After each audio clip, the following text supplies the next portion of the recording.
La Bible David Martin 1855. Épître de saint Paul apôtre aux Romains. Romains chapitre 1. Paul serviteur de Jésus-Christ, appelé à être apôtre, mis à part pour annoncer l'évangile de Dieu, lequel il avait auparavant promis par ses prophètes dans les saintes Écritures, touchant son Fils, qui est né de la famille de David, selon la chair, et qui a été pleinement déclaré Fils de Dieu en puissance, selon l'esprit de sanctification par sa résurrection d'entre les morts, c'est-à-dire, notre Seigneur Jésus-Christ, par lequel nous avons reçu la grâce et la charge d'apôtres, afin de porter tous les gentils à croire en son nom, entre lesquels aussi vous êtes, vous qui êtes appelés par Jésus-Christ. À vous tous qui êtes à Rome, bien-aimés de Dieu, appelés à être saints.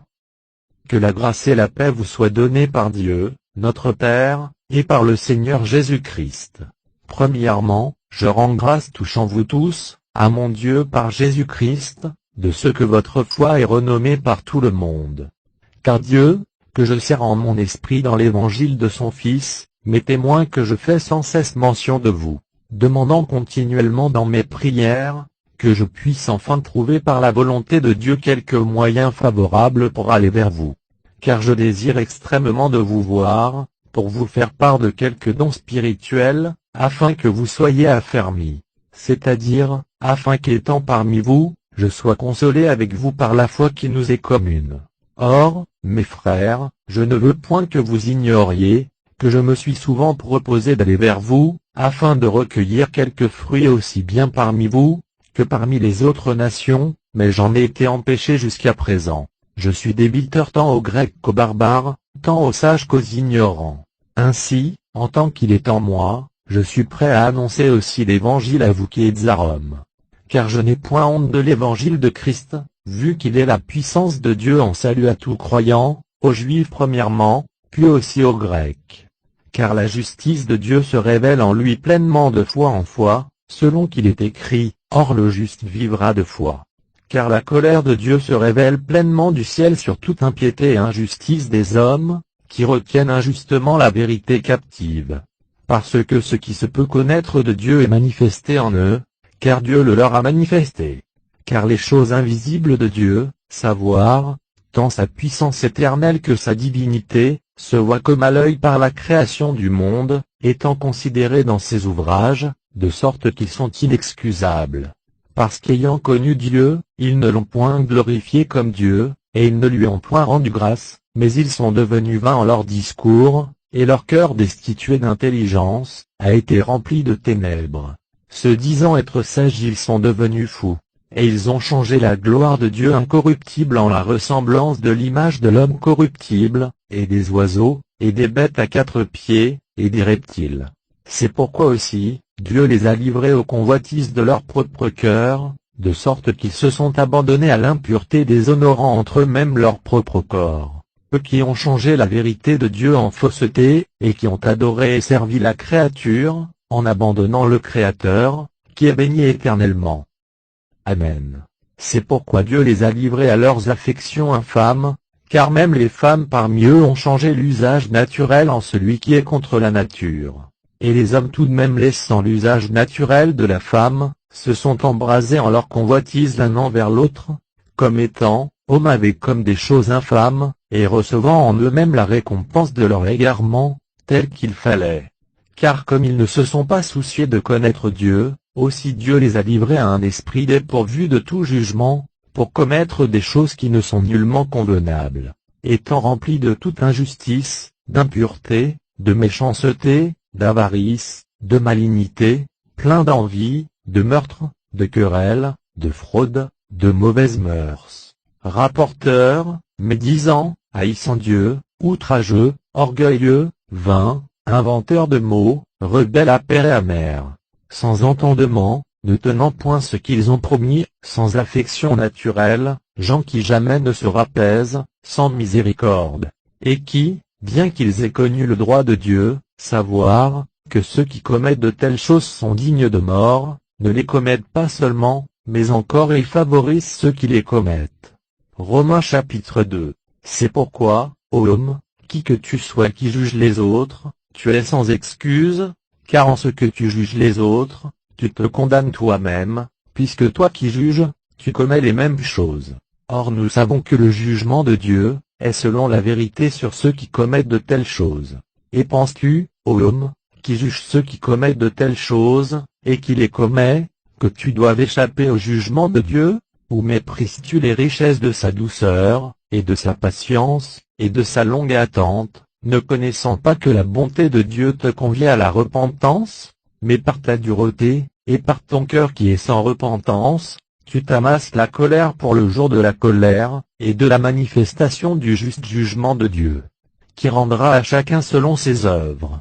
Savoir la vie éternelle à ceux qui, persévérant à bien faire, cherchent la gloire, l'honneur et l'immortalité. Mais il y aura de l'indignation et de la colère contre ceux qui sont contentieux, et qui se rebellent contre la vérité, et obéissent à l'injustice. Il y aura tribulation et angoisse sur toute âme d'homme qui fait le mal, du juif premièrement, puis aussi du grec. Mais gloire, honneur et paix à chacun qui fait le bien, aux juifs premièrement, puis aussi aux grecs. Parce que Dieu n'a point égard à l'apparence des personnes. Car tous ceux qui auront péché sans la loi, périront aussi sans la loi, et tous ceux qui auront péché en la loi, seront jugés par la loi. Parce que ce ne sont pas ceux qui écoutent la loi, qui sont justes devant Dieu, mais ce sont ceux qui observent la loi, qui seront justifiés. Or, quand les gentils, qui n'ont point la loi, font naturellement les choses qui sont de la loi, n'ayant point la loi, ils sont loi à eux-mêmes. Et ils montrent par là que l'œuvre de la loi est écrite dans leur cœur, leur conscience leur rendant témoignage, et leurs pensées s'accusant entre elles, ou aussi s'excusant. Tous, dis-je donc, seront jugés au jour que Dieu jugera les secrets des hommes par Jésus-Christ, selon mon évangile. Voici, tu portes le nom de Juif, tu te reposes entièrement sur la loi, et tu te glorifies en Dieu. Tu connais sa volonté, et tu sais discerner ce qui est contraire, étant instruit par la loi. Et tu te crois être le conducteur des aveugles, la lumière de ceux qui sont dans les ténèbres, le docteur des ignorants, le maître des idiots, ayant le modèle de la connaissance et de la vérité dans la loi. Toi donc qui enseignes les autres, ne t'enseignes-tu point toi-même? Toi qui prêches qu'on ne doit point dérober, tu dérobes. Toi qui dis qu'on ne doit point commettre adultère, tu commets adultère. Toi qui as en abomination les idoles, tu commets des sacrilèges. Toi qui te glorifies en la loi, tu déshonores Dieu par la transgression de la loi. Car le nom de Dieu est blasphémé, à cause de vous, parmi les gentils, comme il est écrit. Or, il est vrai que la circoncision est profitable, si tu gardes la loi, mais si tu es transgresseur de la loi, ta circoncision devient prépuce. Mais si celui qui a le prépuce garde les ordonnances de la loi, son prépuce ne lui sera-t-il point réputé pour circoncision? Et si celui qui a naturellement le prépuce accomplit la loi, ne te jugera-t-il pas, toi qui, dans la lettre et dans la circoncision, es transgresseur de la loi? Car celui-là n'est point juif, qui ne leste qu'au dehors, et celle-là n'est point la véritable circoncision, qui est faite par dehors en la chair. Mais celui-là est juif, qui leste dedans, et la véritable circoncision, est celle qui est du cœur en esprit, et non pas dans la lettre, et la louange de ce juif n'est point des hommes, mais de Dieu. Romains chapitre 3.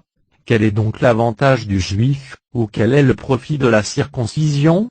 Il est grand en toute manière, surtout en ce que les oracles de Dieu leur ont été confiés. Car qu'est-ce, si quelques-uns n'ont point cru, leur incrédulité anéantira-t-elle la fidélité de Dieu?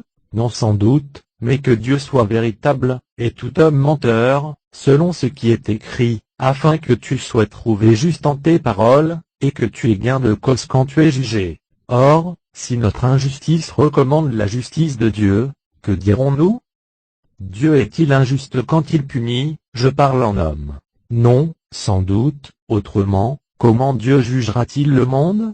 Et si la vérité de Dieu est par mon mensonge plus abondante pour sa gloire, pourquoi suis-je encore condamné comme pécheur? Mais plutôt, selon que nous sommes blâmés, et que quelques-uns disent que nous disons, pourquoi ne faisons-nous du mal, afin qu'il en arrive du bien, desquels la condamnation est juste?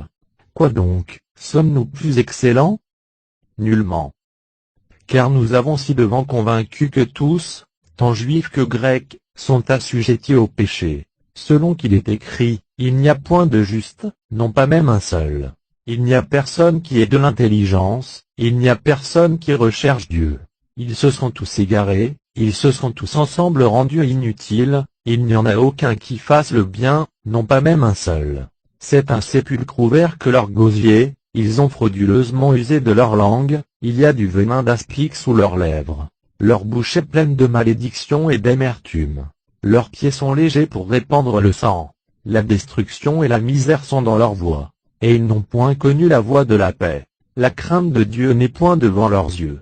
Or nous savons que tout ce que la loi dit, elle le dit à ceux qui sont sous la loi, afin que toute bouche soit fermée, et que tout le monde soit coupable devant Dieu. C'est pourquoi nul chair ne sera justifié devant lui par les œuvres de la loi, car par la loi est donnée la connaissance du péché. Mais maintenant la justice de Dieu est manifestée sans la loi, lui étant rendu témoignage par la loi, et par les prophètes. La justice, dis-je, de Dieu, par la foi en Jésus-Christ, s'étend à tous et sur tous ceux qui croient, car il n'y a nulle différence, vu que tous ont péché, et qu'ils sont entièrement privés de la gloire de Dieu, étant justifiés gratuitement par sa grâce, par la rédemption qui est en Jésus-Christ, lequel Dieu a établi de tout temps pour être une victime de propitiation par la foi en son sang, afin de montrer sa justice, par la rémission des péchés précédents, selon la patience de Dieu, pour montrer, dis-je, sa justice dans le temps présent, afin qu'il soit trouvé juste, et justifiant celui qui est de la foi de Jésus. Où est donc le sujet de se glorifier? Il est exclu. Par quelle loi? Est-ce par la loi des œuvres? Non, mais par la loi de la foi. Nous concluons donc que l'homme est justifié par la foi, sans les œuvres de la loi. Dieu est-il seulement le Dieu des Juifs? Ne laisse-t-il pas aussi des gentils? Certes il laisse aussi des gentils. Car il y a un seul Dieu qui justifiera par la foi la circoncision, et le prépuce aussi par la foi. Anéantissons-nous donc la loi par la foi? Non, sans doute, mais au contraire, nous affermissons la loi. Romains chapitre 4. Que dirons-nous donc qu'Abraham, notre père, a trouvé selon la chair? Certes, si Abraham a été justifié par les œuvres, il a de quoi se glorifier, mais non pas envers Dieu. Car que dit l'Écriture? Qu'Abraham a cru à Dieu, et cela lui a été imputé à justice. Or, à celui qui fait les œuvres, le salaire ne lui est pas imputé comme une grâce, mais comme une chose due. Mais à celui qui ne fait pas les œuvres, mais qui croit en celui qui justifie le méchant, sa foi lui est imputée à justice. Comme aussi David exprime la béatitude de l'homme à qui Dieu impute la justice sans les œuvres, en disant: Bienheureux sont ceux à qui les iniquités sont pardonnées, et dont les péchés sont couverts. Bienheureux est l'homme à qui le Seigneur n'aura point imputé son péché. Cette déclaration donc de la béatitude, est-elle seulement pour la circoncision, ou aussi pour le prépuce? Car nous disons que la foi a été imputée à Abraham à justice. Comment donc lui a-t-elle été imputée?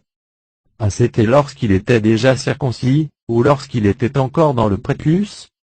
Ce n'a point été dans la circoncision, mais dans le prépuce.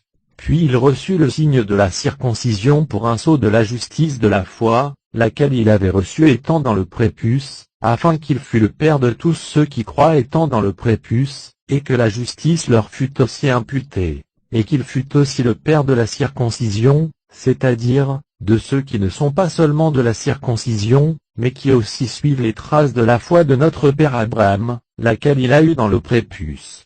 Car la promesse d'être héritier du monde, n'a pas été faite à Abraham, ou à sa semence, par la loi, mais par la justice de la foi. Or, si ceux qui sont de la loi sont héritiers, la foi est anéantie, et la promesse est abolie, vu que la loi produit la colère, car où il n'y a point de loi, il n'y a point aussi de transgression. C'est donc par la foi, afin que ce soit par la grâce, et afin que la promesse soit assurée à toute la semence, non seulement à celle qui est de la loi, mais aussi à celle qui est de la foi d'Abraham, qui est le Père de nous tous. Selon qu'il est écrit, je t'ai établi Père de plusieurs nations, devant Dieu, en qui il a cru, lequel fait vivre les morts, et qui appelle les choses qui ne sont point, comme si elles étaient. Et Abraham ayant espéré contre espérance, crut qu'il deviendrait le Père de plusieurs nations, selon ce qui lui avait été dit, ainsi sera ta postérité. Et n'étant pas faible en la foi, il n'eut point égard à son corps qui était déjà amorti, vu qu'il avait environ 100 ans, né à l'âge de Sarah, qui était hors d'état d'avoir des enfants. Et il ne forma point de doute sur la promesse de Dieu par défiance, mais il fut fortifié par la foi, donnant gloire à Dieu, étant pleinement persuadé que celui qui lui avait fait la promesse, était puissant aussi pour l'accomplir. C'est pourquoi cela lui a été imputé à justice. Or, que cela lui ait été imputé à justice, il n'a point été écrit seulement pour lui, mais aussi pour nous, à qui aussi il sera imputé, à nous, dis-je, qui croyons en celui qui a ressuscité des morts Jésus notre Seigneur, lequel a été livré pour nos offenses, et qui est ressuscité pour notre justification. Romains chapitre 5. Étant donc justifiés par la foi, nous avons la paix avec Dieu, par notre Seigneur Jésus-Christ, par lequel aussi nous avons été amenés par la foi à cette grâce, dans laquelle nous nous tenons fermes, et nous nous glorifions en l'espérance de la gloire de Dieu. Et non seulement cela, mais nous nous glorifions même dans les afflictions, sachant que l'affliction produit la patience, et la patience, l'épreuve, et l'épreuve, l'espérance. Or l'espérance ne confond point, parce que l'amour de Dieu est répandu dans nos cœurs par le Saint-Esprit qui nous a été donné.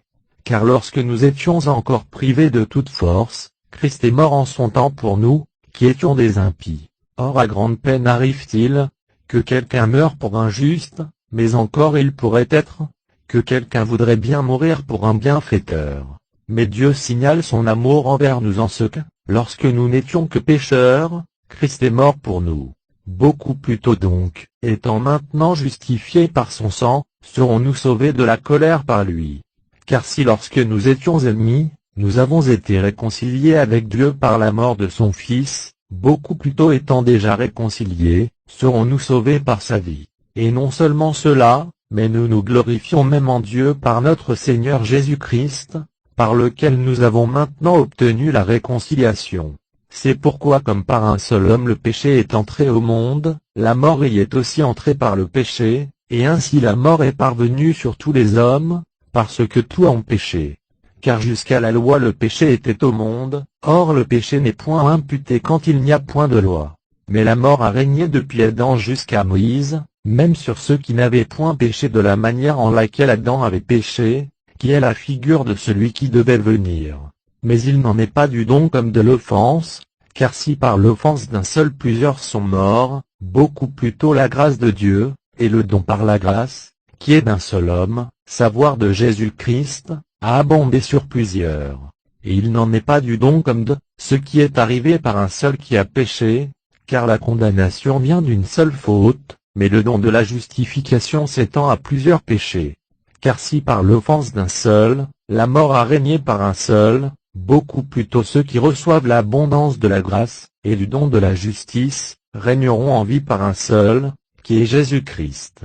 Comme donc par un seul péché les hommes, sont assujettis à la condamnation, ainsi par une seule justice justifiante le don, est venu sur tous les hommes en justification de vie. Car comme par la désobéissance d'un seul homme plusieurs ont été rendus pécheurs, ainsi par l'obéissance d'un seul plusieurs seront rendus justes. Or la loi est intervenue, afin que l'offense abondât, mais où le péché a abondé, la grâce y a abondé par-dessus. Afin que comme le péché a régné par la mort, ainsi la grâce régna par la justice pour conduire à la vie éternelle, par Jésus-Christ notre Seigneur. Romains chapitre 6. Que dirons-nous donc? Demeurerons-nous dans le péché, afin que la grâce abonde? À Dieu ne plaise, car nous qui sommes morts au péché, comment y vivrons-nous encore? Ne savez-vous pas que nous tous qui avons été baptisés en Jésus-Christ, avons été baptisés en sa mort? Nous sommes donc ensevelis avec lui en sa mort par le baptême, afin que comme Christ est ressuscité des morts par la gloire du Père, nous marchions aussi en nouveauté de vie. Car si nous avons été faits une même plante avec lui par la conformité de sa mort, nous le serons aussi par la conformité de sa résurrection. Sachant ceci, que notre vieil homme a été crucifié avec lui, afin que le corps du péché soit détruit, afin que nous ne servions plus le péché. Car celui qui est mort, est quitte du péché. Or, si nous sommes morts avec Christ, nous croyons que nous vivrons aussi avec lui, sachant que Christ étant ressuscité des morts, ne meurt plus, et que la mort n'a plus d'empire sur lui. Car ce qu'il est mort, il est mort une fois à cause du péché, mais ce qu'il est vivant, il est vivant à Dieu. Vous aussi tout de même, faites votre compte que vous êtes morts au péché, mais vivant à Dieu en Jésus-Christ notre Seigneur. Que le péché ne règne donc point en votre corps mortel, pour lui obéir en ses convoitises. Et n'appliquez point vos membres pour être des instruments d'iniquité au péché, mais appliquez-vous à Dieu, comme de morts étant faits vivants, et appliquez vos membres pour être des instruments de justice à Dieu. Car le péché n'aura point d'empire sur vous, parce que vous n'êtes point sous la loi, mais sous la grâce. Quoi donc, pécherons-nous parce que nous ne sommes point sous la loi, mais sous la grâce? À Dieu ne plaise.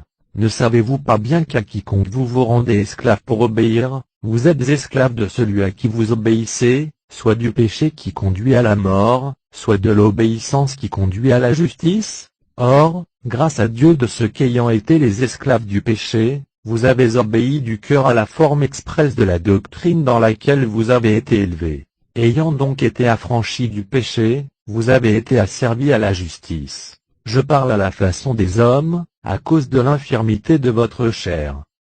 Comme donc vous avez appliqué vos membres pour servir à la souillure et à l'iniquité, pour commettre l'iniquité, ainsi appliquez maintenant vos membres pour servir à la justice en sainteté. Car lorsque vous étiez esclaves du péché, vous étiez libres à l'égard de la justice.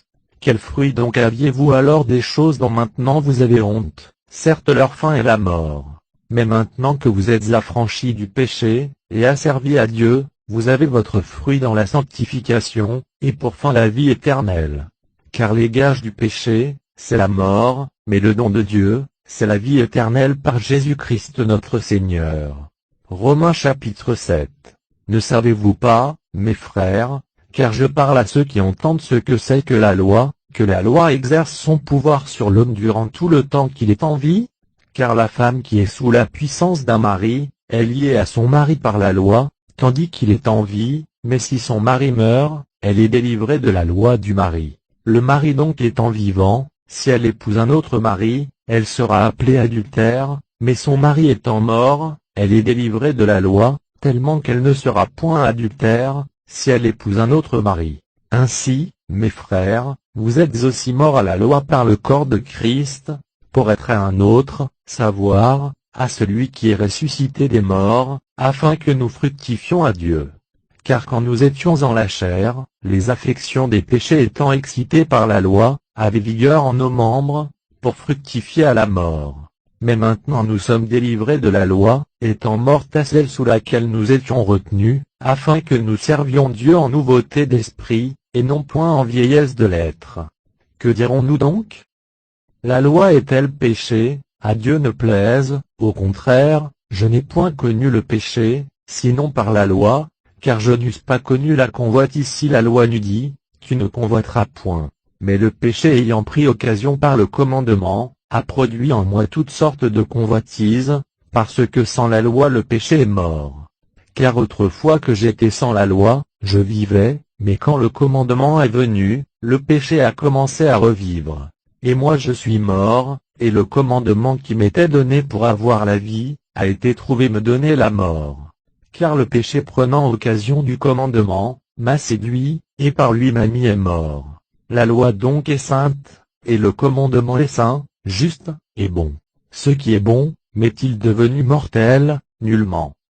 Mais le péché, afin qu'il parût péché, m'a causé la mort par le bien, afin que le péché fût rendu par le commandement excessivement péchant. Car nous savons que la loi est spirituelle, mais je suis charnel, vendu au péché. Car je n'approuve point ce que je fais, puisque je ne fais point ce que je veux, mais je fais ce que je hais. Or, si ce que je fais je ne le veux point, je reconnais par cela même que la loi est bonne. Maintenant donc ce n'est plus moi qui fais cela, mais c'est le péché qui habite en moi. Car je sais qu'en moi, c'est-à-dire, en ma chair, il n'habite point de bien, vu que le vouloir est bien attaché à moi, mais je ne trouve pas le moyen d'accomplir le bien. Car je ne fais pas le bien que je veux, mais je fais le mal que je ne veux point. Or, si je fais ce que je ne veux point, ce n'est plus moi qui le fais, mais c'est le péché qui habite en moi. Je trouve donc cette loi au-dedans de moi, que quand je veux faire le bien, le mal est attaché à moi. Car je prends bien plaisir à la loi de Dieu quant à l'homme intérieur. Mais je vois dans mes membres une autre loi, qui combat contre la loi de mon entendement, et qui me rend prisonnier à la loi du péché, qui est dans mes membres.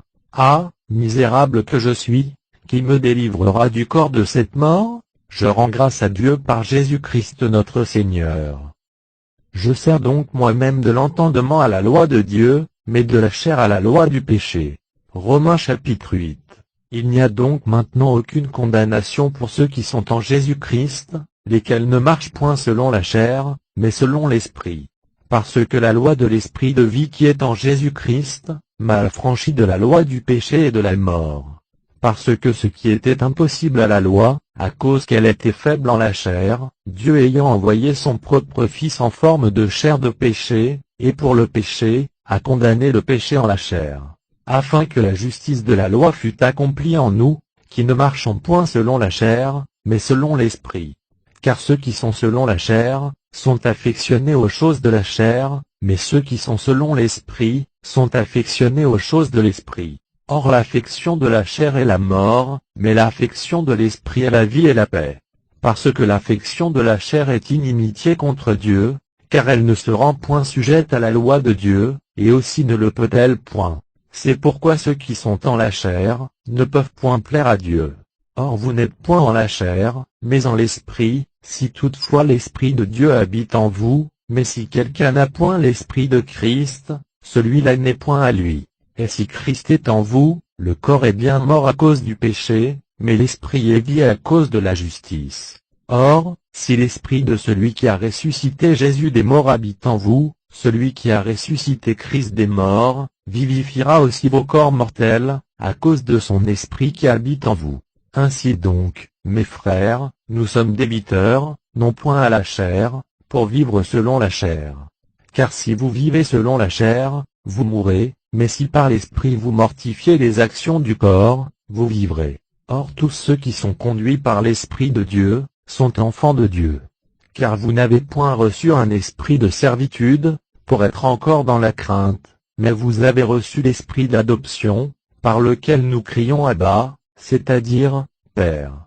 C'est ce même esprit qui rend témoignage avec notre esprit, que nous sommes enfants de Dieu. Et si nous sommes enfants, nous sommes donc héritiers, dis-je, de Dieu, et co-héritiers de Christ, si nous souffrons avec lui, afin que nous soyons aussi glorifiés avec lui. Car tout bien compté, j'estime que les souffrances du temps présent, ne sont point comparables à la gloire à venir, qui doit être révélée en nous. Car le grand et ardent désir des créatures est, qu'elles attendent que les enfants de Dieu soient révélés. Parce que les créatures sont sujettes à la vanité, non de leur volonté, mais à cause de celui qui les y a assujetties, elles attendent, dis-je, dans l'espérance qu'elles seront aussi délivrées de la servitude de la corruption, pour être en la liberté de la gloire des enfants de Dieu. Car nous savons que toutes les créatures soupirent, et sont en travail ensemble jusqu'à maintenant. Et non seulement elles, mais nous aussi, qui avons les prémices de l'Esprit, nous-mêmes, dis-je, soupirons en nous-mêmes, en attendant l'adoption, c'est-à-dire, la rédemption de notre corps. Car ce que nous sommes sauvés, c'est en espérance, or l'espérance qu'on voit, n'est point espérance, car pourquoi même quelqu'un espérerait-il ce qu'il voit? Mais si nous espérons ce que nous ne voyons point, c'est que nous l'attendons par la patience. De même aussi, l'Esprit soulage de sa part nos faiblesses. Car nous ne savons pas comme il faut ce que nous devons demander, mais l'Esprit lui-même prie pour nous, par des soupirs qui ne se peuvent exprimer. Mais celui qui sonde des cœurs, connaît quelle est l'affection de l'Esprit, car il prie pour les saints, selon Dieu. Or nous savons aussi que toute chose, contribue au bien de ceux qui aiment Dieu, c'est-à-dire, de ceux qui sont appelés selon son propos arrêté. Car ceux qu'il a préconnus, il les a aussi prédestinés à être conformes à l'image de son Fils, afin qu'il soit le premier-né entre plusieurs frères.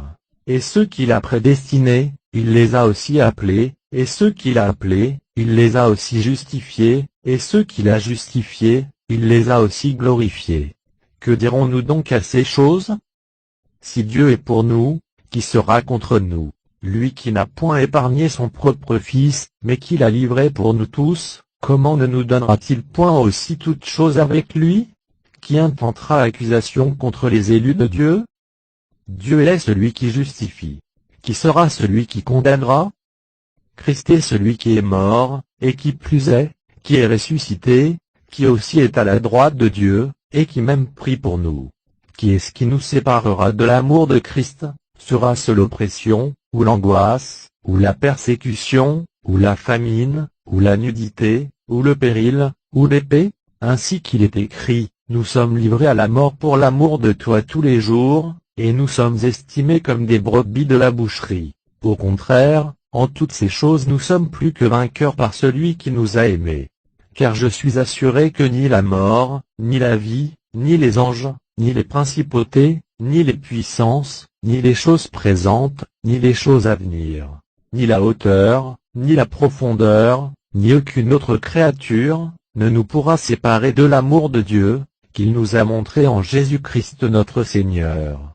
Romains chapitre 9. Je dis la vérité en Christ, je ne mens point, ma conscience me rendant témoignage par le Saint-Esprit, que j'ai une grande tristesse et un continuel tourment en mon cœur. Car moi-même je souhaiterais d'être séparé de Christ pour mes frères, qui sont mes parents selon la chair, qui sont israélites, desquels sont l'adoption, la gloire, les alliances, l'ordonnance de la loi, le service divin, et les promesses, desquels sont les pères, et desquels selon la chair est descendu Christ, qui est Dieu sur toutes choses, béni éternellement. Amen. Toutefois il ne se peut pas faire, que la parole de Dieu soit anéantie, mais tous ceux qui sont d'Israël, ne sont pas pourtant Israël. Car pour être de la semence d'Abraham ils ne sont pas tous ses enfants, mais, c'est en Isaac qu'on doit considérer sa postérité. C'est-à-dire, que ce ne sont pas ceux qui sont enfants de la chair, qui sont enfants de Dieu, mais que ce sont les enfants de la promesse, qui sont réputés pour semences. Car voici la parole de la promesse, je viendrai en cette même saison, et Sarah aura un fils. Et non seulement cela, mais aussi Rebecca, lorsqu'elle conçut d'un, savoir de notre père Isaac. Car avant que les enfants fussent nés, et qu'ils eussent fait ni bien ni mal, afin que le dessein arrêté selon l'élection de Dieu demeurât, non point par les œuvres, mais par celui qui appelle. Il lui fut dit, le plus grand sera asservi au moindre. Ainsi qu'il est écrit, j'ai aimé Jacob, et j'ai haï accent aigu et tréma. Que dirons-nous donc, y a-t-il de l'iniquité en Dieu, à Dieu ne plaise? Car il dit à Moïse, j'aurai compassion de celui de qui j'aurai compassion, et je ferai miséricorde à celui à qui je ferai miséricorde. Ce n'est donc point de celui qui veut, ni de celui qui court, mais de Dieu qui fait miséricorde. Car l'Écriture dit à Pharaon, je t'ai fait subsister dans le but de démontrer en toi ma puissance, et afin que mon nom soit publié dans toute la terre. Il a donc compassion de celui qu'il veut, et il endurcit celui qu'il veut. Or tu me diras, pourquoi se plaint-il encore? Car qui est celui qui peut résister à sa volonté? Mais plutôt, ô homme, qui es-tu, toi qui contestes contre Dieu? La chose formée dira-t-elle à celui qui l'a formée, pourquoi m'as-tu ainsi faite? Le potier de terre n'a-t-il pas la puissance de faire d'une même masse de terre un vaisseau à honneur, et un autre à déshonneur? Et qu'est-ce si Dieu, en voulant montrer sa colère, et donner à connaître sa puissance, a toléré avec une grande patience les vaisseaux de colère, préparés pour la perdition, et afin de donner à connaître les richesses de sa gloire dans les vaisseaux de miséricorde, qu'il a préparés pour la gloire, et qu'il a appelés, savoir nous, non seulement d'entre les Juifs, mais aussi d'entre les gentils, selon ce qu'il dit en Osée, j'appellerai mon peuple, celui qui n'était point mon peuple, et la bien-aimée, celle qui n'était point la bien-aimée.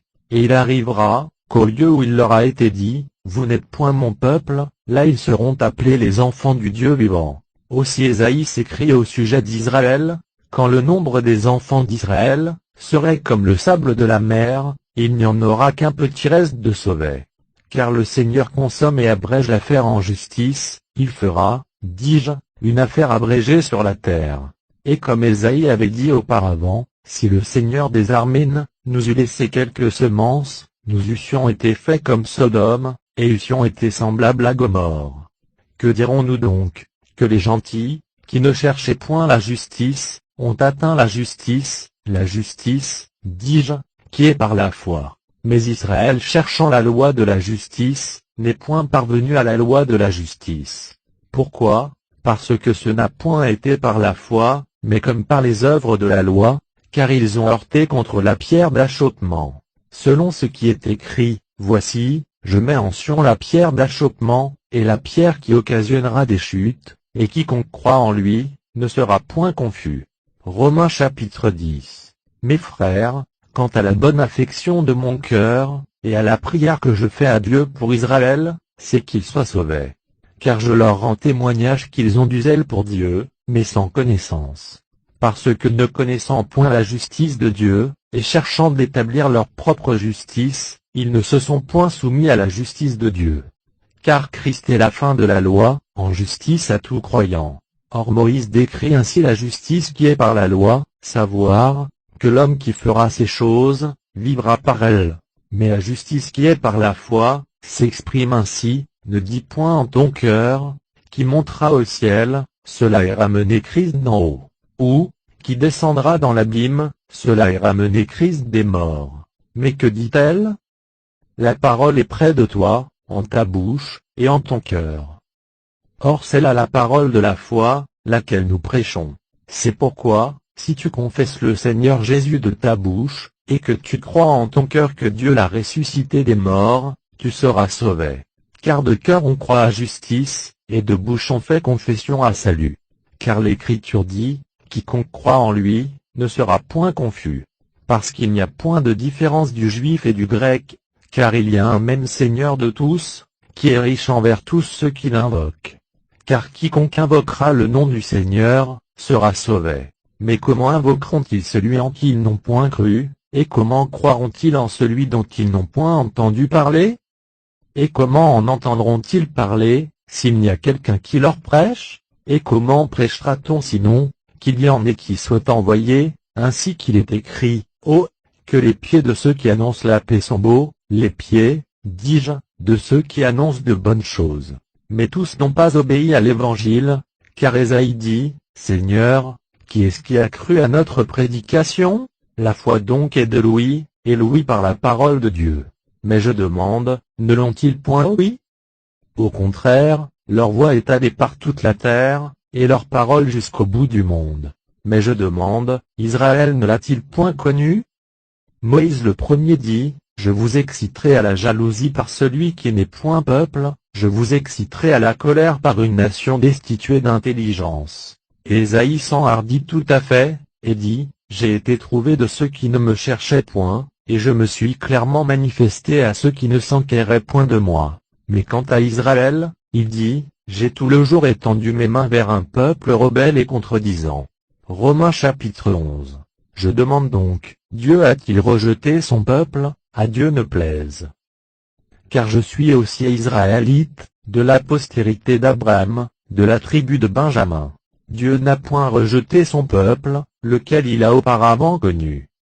Et ne savez-vous pas ce que l'Écriture dit d'Élie, comment il a fait requête à Dieu contre Israël, disant, Seigneur, ils ont tué tes prophètes, et ils ont démoli tes autels, et je suis demeuré moi seul, et il t'a chaboté la vie. Mais que lui fut-il répondu de Dieu, je me suis réservé 7000 hommes, qui n'ont point fléchi le genou devant Baal.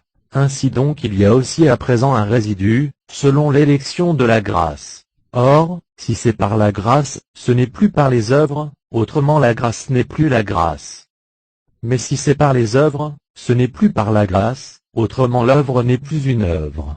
Quoi donc, c'est que ce qu'Israël cherchait, il ne l'a point obtenu, mais l'élection l'a obtenu, et les autres ont été endurcis.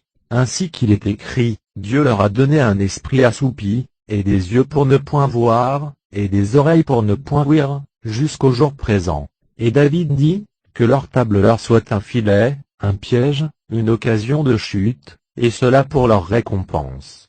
Que leurs yeux soient obscurcis pour ne point voir, et courbent continuellement leur dos. Mais je demande, ont-ils bronché pour tomber? Nullement, mais par leur chute le salut est accordé aux gentils, pour les exciter à la jalousie. Or, si leur chute est la richesse du monde, et leur diminution la richesse des gentils, combien plus le sera leur abondance?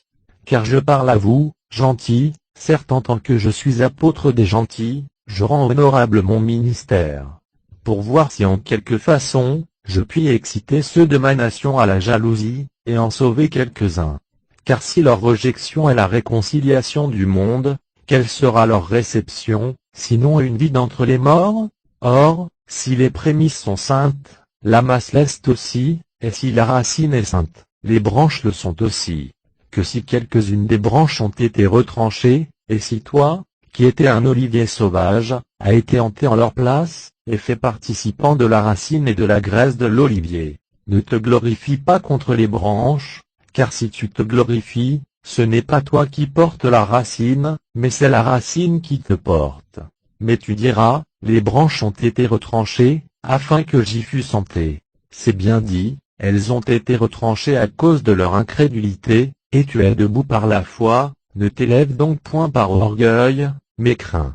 Car si Dieu n'a point épargné les branches naturelles, prends garde qu'il ne t'épargne point aussi.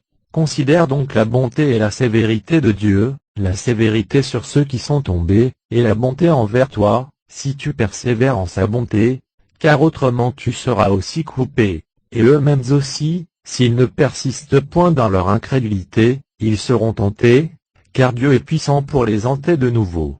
Car si tu as été coupé de l'olivier qui de sa nature était sauvage, et a été hanté contre la nature sur l'olivier franc, combien plus ceux qui le sont selon la nature, seront-ils hantés sur leur propre olivier? Car, mes frères, je ne veux pas que vous ignoriez ce mystère, afin que vous ne vous en fassiez pas à croire, c'est qu'il est arrivé de l'endurcissement en Israël dans une partie, jusqu'à ce que la plénitude des gentils soit entrée. Et ainsi tout Israël sera sauvé, selon ce qui est écrit, le libérateur viendra de Sion, et il détournera de Jacob les infidélités.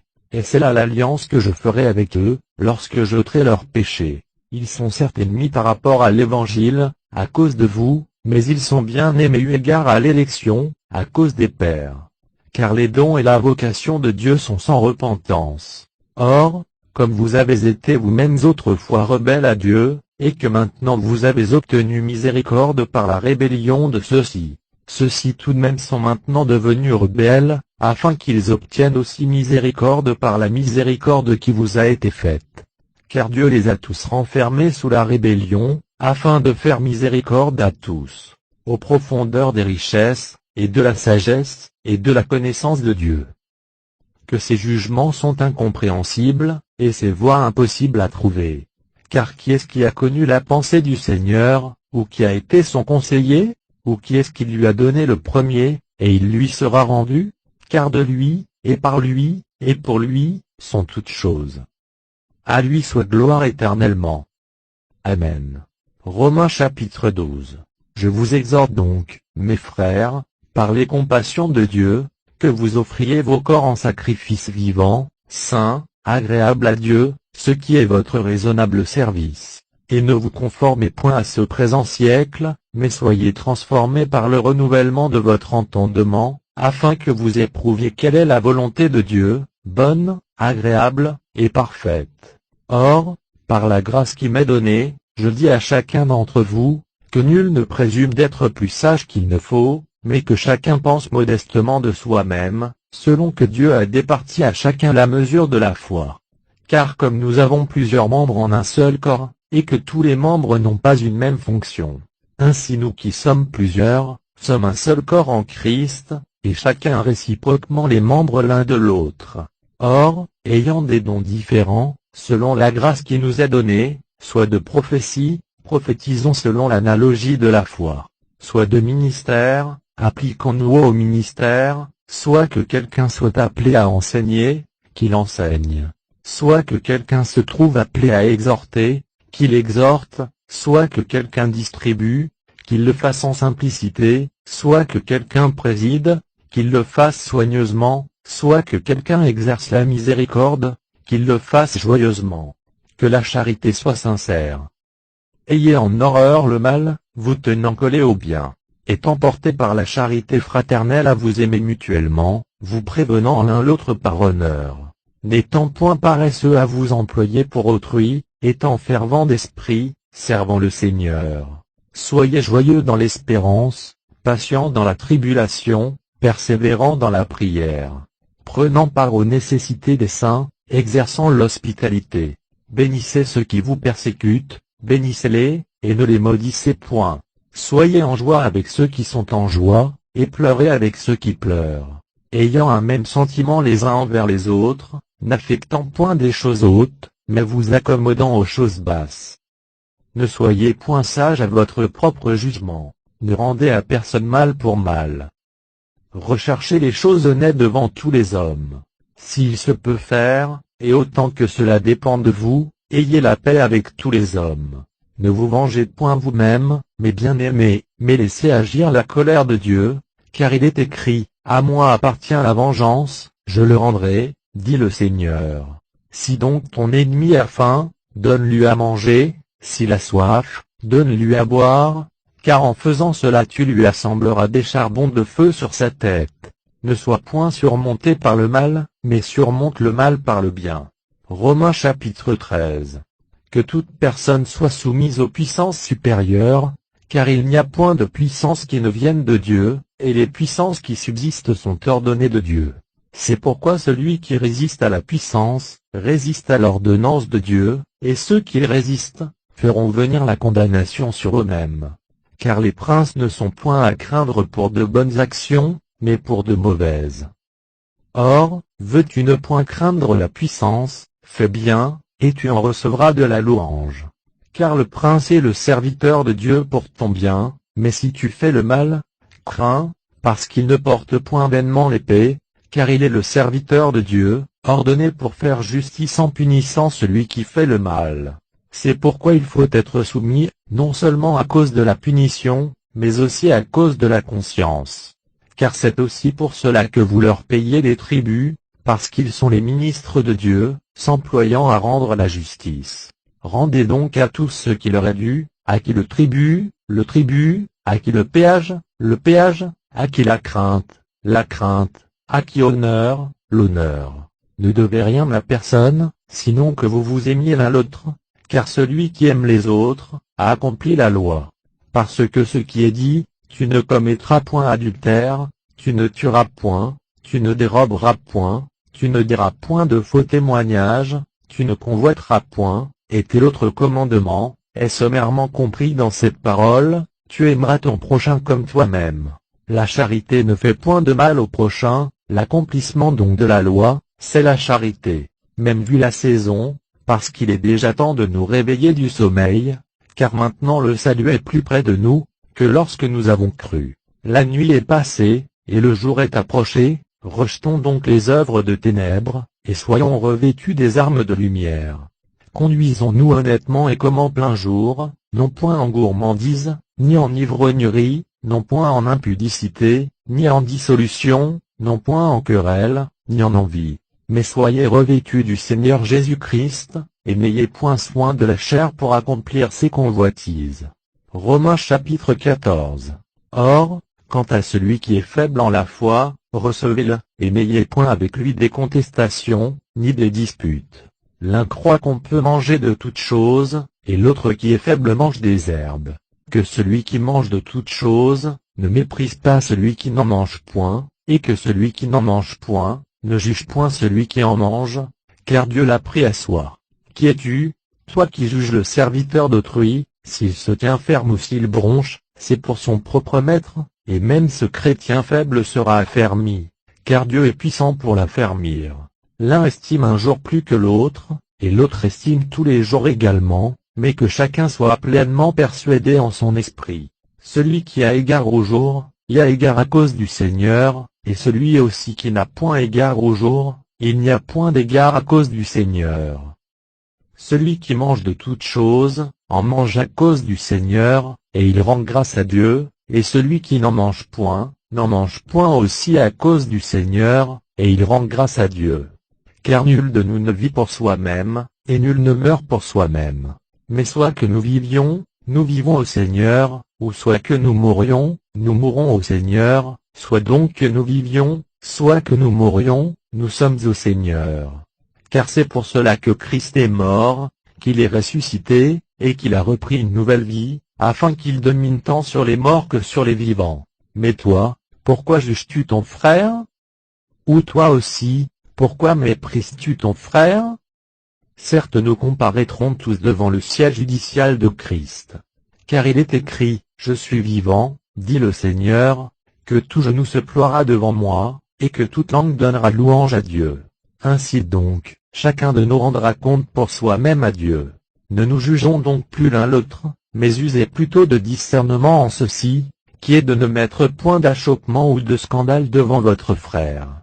Je sais, et je suis persuadé par le Seigneur Jésus, que rien n'est souillé de soi-même, mais cependant, si quelqu'un croit qu'une chose est souillée, elle lui est souillée. Mais si ton frère est attristé de te voir manger d'une viande, tu ne te conduis point en cela par la charité. Ne détruis point par la viande, celui pour lequel Christ est mort. Que l'avantage dont vous jouissez, ne soit point exposé à être blâmé. Car le royaume de Dieu n'est point viande, ni breuvage, mais il est justice, paix, et joie par le Saint-Esprit. Et celui qui sert Christ en ces choses-là, est agréable à Dieu, et il est approuvé des hommes. Recherchons donc les choses qui vont à la paix, et qui sont d'une édification mutuelle. Ne ruine point l'œuvre de Dieu par ta viande. Il est vrai que toutes choses sont pures, mais celui-là fait mal, qui mange en donnant du scandale. Il est bon de ne point manger de viande, de ne point boire de vin, et de ne faire aucune autre chose, qui puisse faire broncher ton frère, ou dont il soit scandalisé, ou dont il soit blessé. As-tu la foi, et là en toi-même devant Dieu? Car bienheureux est celui qui ne se condamne point soi-même en ce qu'il approuve. Mais celui qui en fait scrupule, est condamné s'il en mange, parce qu'il n'en mange point avec foi, or tout ce qui n'est point de la foi, est un péché. Romains chapitre 15. Or nous devons, nous qui sommes forts, supporter les infirmités des faibles, et non pas nous complaire à nous-mêmes. Que chacun de nous donc complaise à son prochain pour son bien, pour son édification. Car même Jésus-Christ n'a point voulu complaire à soi-même, mais selon ce qui est écrit de lui, les outrages de ceux qui t'outragent, sont tombés sur moi. Car toutes les choses qui ont été écrites auparavant, ont été écrites pour notre instruction, afin que par la patience, et par la consolation des Écritures nous ayons espérance. Or, le Dieu de patience et de consolation, vous fasse la grâce d'avoir tout un même sentiment selon Jésus-Christ, afin que tous, d'un même cœur et d'une même bouche, vous glorifiez Dieu, qui est le Père de notre Seigneur Jésus-Christ. C'est pourquoi recevez-vous l'un l'autre, comme aussi Christ nous a reçus à lui, pour la gloire de Dieu. Or je dis que Jésus-Christ a été ministre de la circoncision pour la vérité de Dieu, afin de ratifier les promesses faites au Père, et afin que les gentils honorent Dieu pour sa miséricorde, selon ce qui est écrit, je célébrerai à cause de cela ta louange parmi les gentils, et je psalmodierai à ton nom. Et il est dit encore, gentils, réjouissez-vous avec son peuple. Et encore, toute nation, louez le Seigneur, et vous tous, peuple célébrez-le.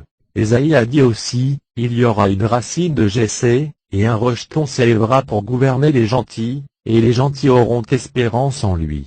Le Dieu d'espérance donc vous veuille remplir de toute joie et de toute paix, en croyant, afin que vous abondiez en espérance par la puissance du Saint-Esprit. Or, mes frères, je suis aussi moi-même persuadé, que vous êtes aussi pleins de bonté, remplis de toute connaissance, et que vous pouvez même vous exhorter l'un l'autre. Mais, mes frères, je vous ai écrit en quelque sorte plus librement, comme vous faisant ressouvenir de ces choses, à cause de la grâce qui m'a été donnée de Dieu, afin que je sois ministre de Jésus-Christ envers les gentils, m'employant au sacrifice de l'évangile de Dieu, afin que l'oblation des gentils soit agréable, étant sanctifié par le Saint-Esprit. J'ai donc de quoi me glorifier en Jésus-Christ dans les choses qui regardent Dieu. Car je ne saurais rien dire que Christ n'est fait par moi pour amener les gentils à l'obéissance par la parole, et par les œuvres, avec la vertu des prodiges et des miracles, par la puissance de l'Esprit de Dieu, tellement que depuis Jérusalem, et les lieux d'alentour, jusque dans l'Illyrie, j'ai tout rempli de l'évangile de Christ. m'attachant ainsi avec affection à annoncer l'évangile là où Christ n'avait pas encore été prêché, afin que je n'édifiasse point sur un fondement qu'un autre eût déjà posé. Mais, selon qu'il est écrit, ceux à qui il n'a point été annoncé, le verront, et ceux qui n'en ont point ouï parler, l'entendront. Et c'est aussi ce qui m'a souvent empêché de vous aller voir. Mais maintenant que je n'ai aucun sujet de m'arrêter en ce pays, et que depuis plusieurs années, j'ai un grand désir d'aller vers vous, j'irai vers vous lorsque je partirai pour aller en Espagne, et j'espère que je vous verrai en passant par votre pays, et que vous me conduirez là, après que j'aurai été premièrement rassasié en partie d'avoir été avec vous. Mais pour le présent, je m'en vais à Jérusalem pour assister les saints. Car il a semblé bon aux Macédoniens et aux Achaïens de faire une contribution pour les pauvres d'entre les saints qui sont à Jérusalem. Il leur a, dis-je, ainsi semblé bon, et aussi leur sont-ils obligés, car si les gentils ont été participants de leurs biens spirituels, ils leur doivent aussi faire part des biens temporels. Après donc que j'aurai achevé cela, et que je leur aurai remis fidèlement ce fruit, j'irai en Espagne, en passant par vos quartiers. Et je sais que quand j'irai vers vous, j'irai avec une abondance de bénédictions de l'évangile de Christ. Or je vous exhorte, mes frères, par notre Seigneur Jésus-Christ, et par la charité de l'Esprit, que vous combattiez avec moi dans vos prières à Dieu pour moi, afin que je sois délivré des rebelles qui sont en Judée, et que mon administration que j'ai à faire à Jérusalem, soit rendue agréable aux saints, afin que j'aille vers vous avec joie, par la volonté de Dieu, et que je me récrée avec vous. Or le Dieu de paix soit avec vous tous. Amen. Romains chapitre 16. Je vous recommande notre sœur Phobé, qui est diaconesse de l'église de Sancré, afin que vous la receviez selon le Seigneur, comme il faut recevoir les saints, et que vous l'assistiez en tout ce dont elle aura besoin, car elle a exercé l'hospitalité à l'égard de plusieurs, et même à mon égard. Saluez Priscille et Aquila, mes compagnons d'œuvre en Jésus-Christ, qui ont soumis leur cou pour ma vie, et auxquels je ne rends pas grâce moi seul, mais aussi toutes les églises des gentils. Saluez aussi l'église qui est dans leur maison. Saluez Épénète mon bien-aimé, qui est les prémices d'Achaïe en Christ. Saluez Marie, qui a fort travaillé pour nous. Saluez Andronique et Junia mes cousins, qui ont été prisonniers avec moi, et qui sont distingués parmi les apôtres, et qui même ont été avant moi en Christ. Saluez Amplia, mon bien-aimé au Seigneur. Saluez Urbain, notre compagnon d'œuvre en Christ, et Stachie mon bien-aimé. Saluez Apelles, approuvé en Christ. Saluez ceux de chez Aristobule. Saluez Hérodion, mon cousin. Saluez ceux de chez Narcisse, qui sont en notre Seigneur. Saluez Tryphène et Tryphose, lesquels travaillent en notre Seigneur. Saluez Perside, la bien-aimée, qui a beaucoup travaillé en notre Seigneur. Saluez Rufus, élu au Seigneur, et sa mère, que je regarde comme la mienne. Saluez Asyncrite, Phlégon, Herma, Patroba, Hermès, et les frères qui sont avec eux. Saluez Philologue et Julie, Nérée et sa sœur, et Olympa, et tous les saints qui sont avec eux. Saluez-vous l'un l'autre par un saint baiser. Les églises de Christ vous saluent. Or je vous exhorte, mes frères, de prendre garde à ceux qui causent des divisions, et des scandales contre la doctrine que vous avez apprise, et de vous éloigner d'eux. Car ces sortes de gens ne servent point notre Seigneur Jésus-Christ, mais leur propre ventre, et par de douces paroles et des flatteries, ils séduisent les cœurs des simples. Car votre obéissance est venue à la connaissance de tous. Je me réjouis donc de vous, mais je désire que vous soyez prudents quant au bien, et simples quant au mal. Or, le Dieu de paix brisera bientôt Satan sous vos pieds. La grâce de notre Seigneur Jésus-Christ soit avec vous. Amen. Timothée, mon compagnon d'œuvre, vous salue, comme aussi Lucius, et Jason, et Sosipater, mes cousins. Moi, Tertius qui ai écrit cette épître, je vous salue en notre Seigneur. Gaius, mon hôte, et celui de toute l'Église, vous salue. Éraste le procureur de la ville, vous salue, et Quartus, notre frère. La grâce de notre Seigneur Jésus-Christ soit avec vous tous. Amen.